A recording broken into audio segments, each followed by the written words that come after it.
Les autorités ont finalement retrouvé le corps de la fillette. C'est le rapport sur l'affaire Liana. Cette collégienne de 11 ans. Le principal suspect, Jérôme Barella, faisait déjà l'objet de procédures. Comment le principal suspect dans cette affaire a pu échapper aussi longtemps à la justice.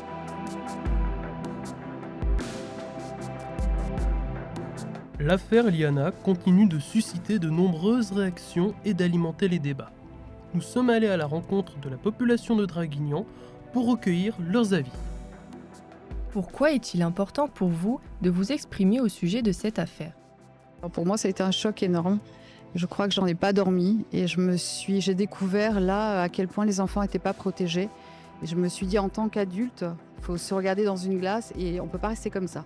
L'affaire Liana, ça a révolté tout le monde et je crois que ça a fait la goutte qui a fait déborder le vase et que les citoyens se sont rendus compte du désastre, en fait, que nos enfants n'étaient pas protégés du tout, que la justice ne protégeait pas les faibles, les enfants comme les femmes, comme les personnes vulnérables, et on voudrait que ça change. C'est important d'être ici parce que déjà pour les enfants, j'ai des enfants qui sont malheureusement victimes eux aussi et dont la justice n'a pas fait son travail. J'ai vécu des agressions moi-même. C'est quelque chose qui n'est pas facile.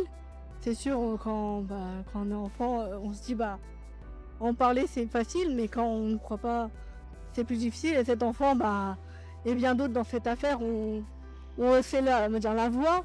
Et au final, ils ne l'ont pas écouté. Selon vous, quel est le principal message ou la principale leçon à retenir pour éviter qu'un tel drame ne se reproduise ? Je crois qu'il faut remettre tout à plat. Là, il ne s'agit pas de montrer du doigt une personne. C'est vraiment, je crois qu'il faut tout revoir. Parce que là, ça a été vraiment un cumul d'erreurs. Et donc là, on arrive à des enfants qui meurent, qui n'auraient pas dû mourir. Parce que là, quand même, c'était une personne coupable, qui était déjà, il y avait des plaintes, il y avait tout, quoi. Tout était là. Et donc, on se dit, mais Liana, c'est un symbole, mais il y a plein d'enfants. Il faut que nos enfants soient notre priorité. C'est les adultes de demain. Et si on fait une génération sacrifiée et qu'on laisse des pédocriminels agir en toute impunité, ça ne va pas.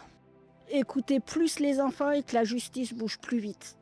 Entendre une première fois l'enfant, ne serait-ce que l'entendre, ça ferait déjà un premier jet. Ça ferait déjà beaucoup, je pense, d'entendre et pas de « oui, je t'ai entendu, mais on verra demain ». Il faut être à l'écoute des plaintes faites contre la personne en question. Il faut corriger ça au mieux et faire en sorte que ça se reproduise plus. Je t'accuse.